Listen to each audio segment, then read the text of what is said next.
स्वागत है हमारे यूट्यूब चैनल में। यूपी ने 3 साल के लिए जितने मेजर लेबर लॉज थे उनको सस्पेंड कर दिया है। तो इस वीडियो में हम दोस्तों इसी के बारे में बात करेंगे। ये लेबर लॉज हैं कौन-कौन से और ये क्यों किया गया है और इसका फ़ायदा क्या हो सकता है, इसका नुकसान क्या हो सकता है दोस्तों, ये पूरा हम इस वीडियो में डिस्कस करेंगे। तो आइए शुरू करते हैं। दोस्तों, कोविड-19 से हमारी इकोनॉमी जो है उस पे बहुत असर पड़ा है। इंडस्ट्री के सेंस से देखा जाए वो भी, और हमारा एम्प्लॉयमेंट रेट भी काफ़ी गिरा है। तो इन दोनों को देखते हुए उत्तर प्रदेश गवर्नमेंट ने ऑर्डिनेंस जारी किया है, जिसमें इन्होंने नेक्स्ट 3 इयर्स के लिए जितने भी लेबर लॉज हैं, कुछ लेबर लॉज को छोड़ के जितने भी हैं, उनको जो है एग्जेम्प्ट कर दिया है 3 साल के लिए, ताकि इससे हमारी इकोनॉमी उभर सके।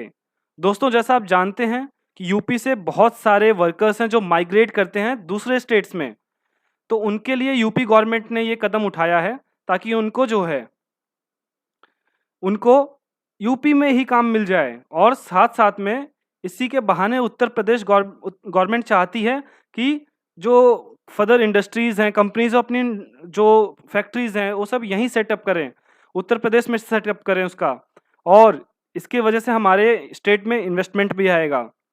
तो ये रीज़न था दोस्तों। तो दोस्तों, जितने भी हमारे लेबर लॉज थे, ये जो मेजर 4 हैं और कुछ हैं, अभी हम बताएँगे कौन-कौन से हैं, उनको छोड़ के सारे लॉज को जो है 3 साल के लिए इस ऑर्डिनेंस के थ्रू जो है सस्पेंड कर दिया गया है।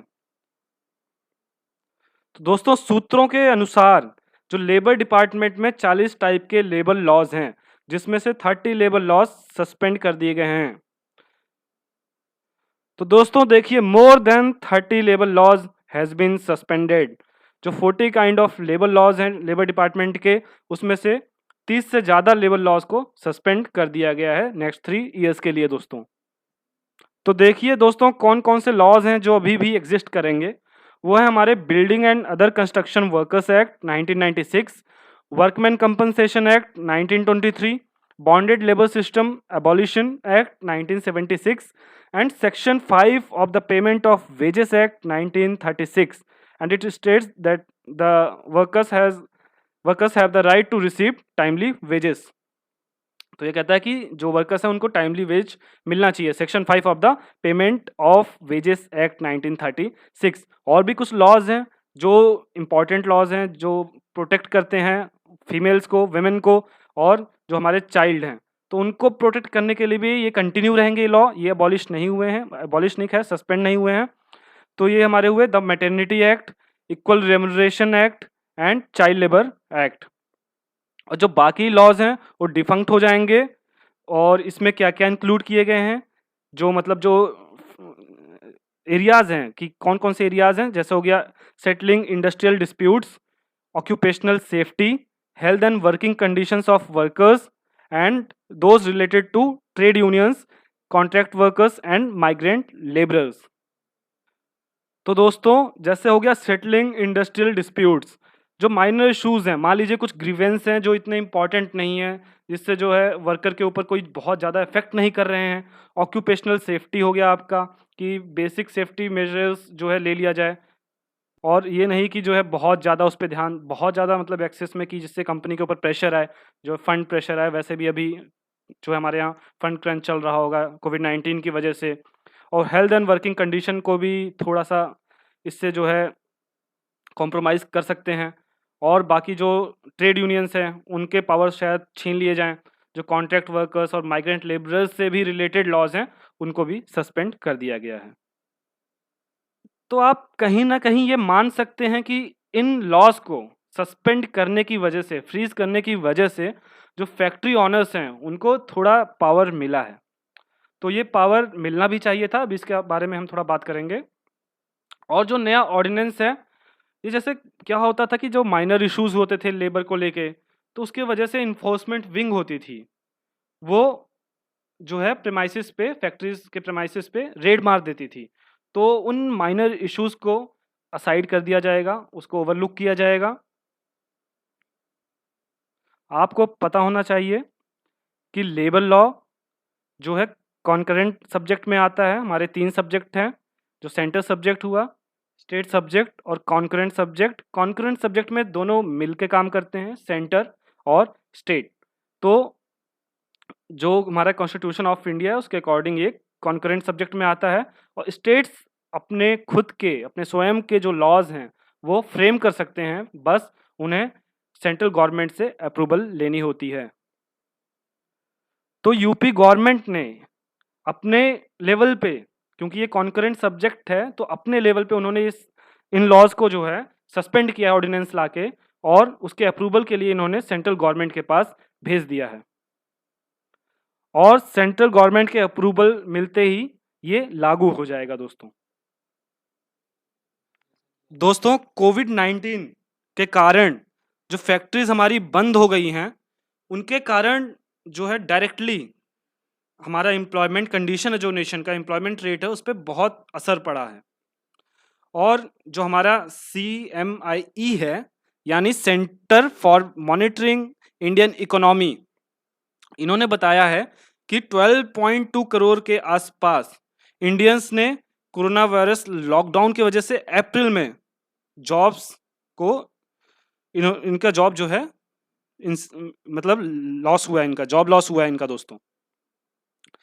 और जो एम्प्लॉयमेंट रेट है वो 27.1% तक आ चुका है मई 3 तक। ये जो डेटा है हमारा वही CMIE ने पब्लिश किया है।